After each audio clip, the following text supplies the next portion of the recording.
Hi, I am Dr. Duras Fei Tagayuna, your faculty for the 11th lecture for legal medicine entitled Thermal Injuries or Deaths. This lecture will be on thermal injuries, which is defined as those caused by an appreciable deviation from normal temperature capable of producing cellular or tissue changes in the body. Thermal death is that caused primarily by thermal injuries, either due to exposure to extremes of cold or heat, like frostbite, or scalding or burning.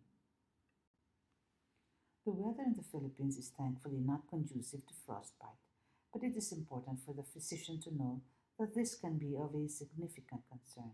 The primary cause of death from cold injury is due to a decreased dissociation of oxygen from hemoglobin in the red blood cells and the diminished power of the tissue to utilize oxygen.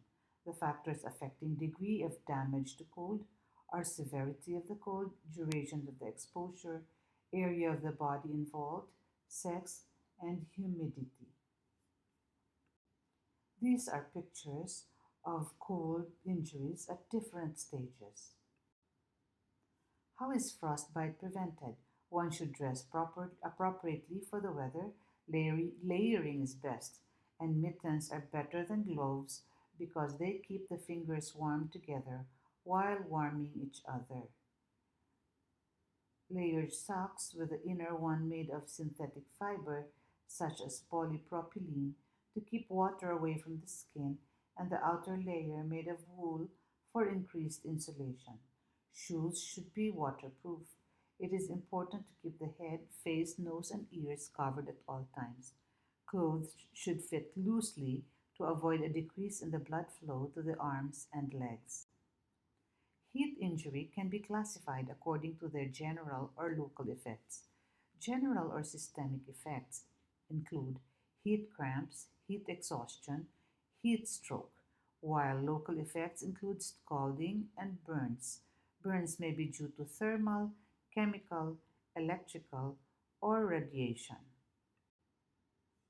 Heat cramps is the involuntary spasmodic painful contraction of muscles, essentially due to dehydration and excessive loss of chlorides by sweating.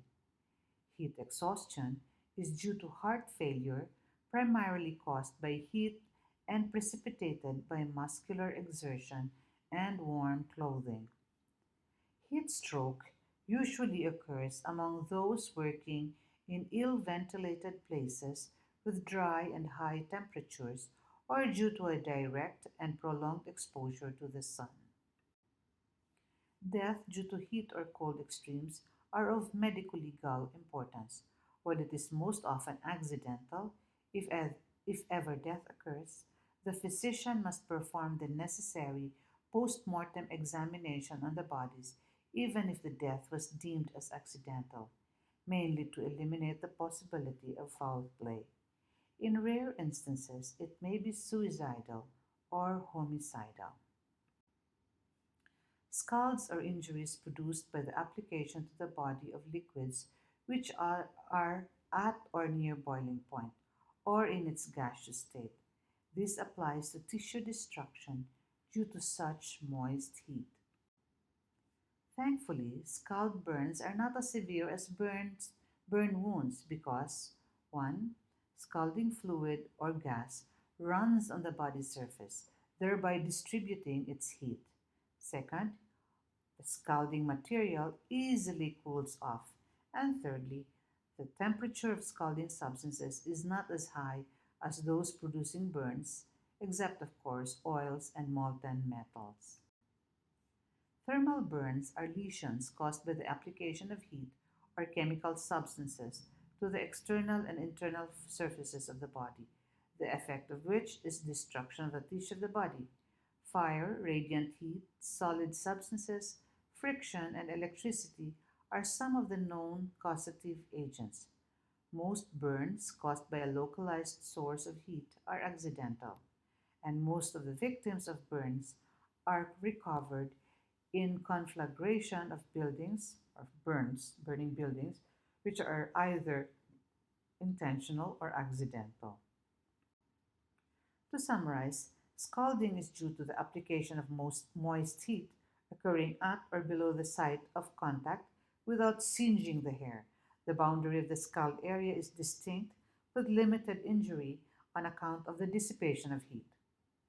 Clothing is usually not burned. Burns are due to dry heat, such as an open flame, heated solid, or radiant heat. The injury is at or above the site of contact with the flame with a singeing of hair. The boundary of the injury is not distinct, but it can be severe. Clothing is usually burned too. There are factors that affect the burn injury. The greater the heat applied, the more severe the injury produced. The longer the time of exposure to the source of heat, the greater the injury. When more than a third of the body surface area is affected with deep burns, this can be fatal. Burns to the head and neck and trunk are generally more severe than burns to the extremities. Adults withstand burns longer than those in the extremes of ages, such as very young children and the elderly. The men usually resist burns better than women. The presence of severe and uncorrected infection may prove fatal to the injured person, as this may be sepsis. And the deeper the burn, the more fatal the burn wound would be.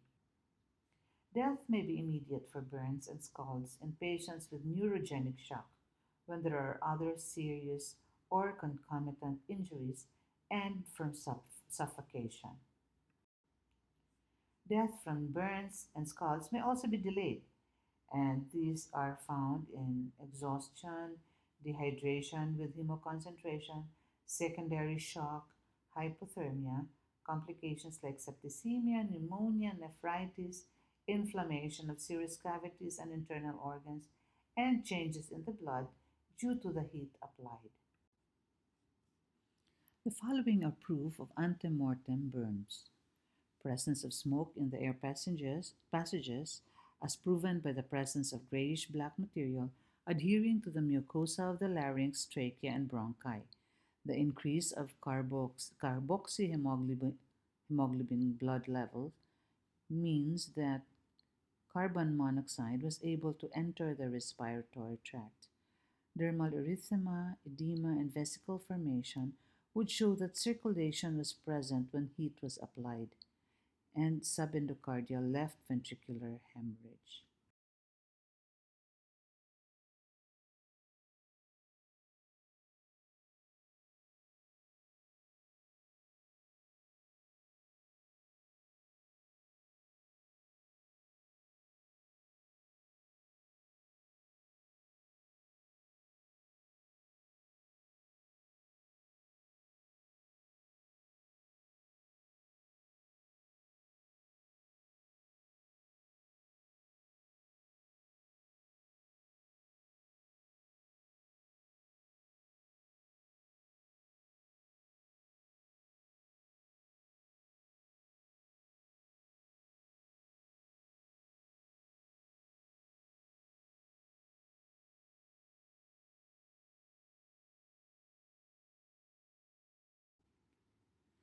There are a few important data that need to be gathered when investigating death in a burning building or a conflagration.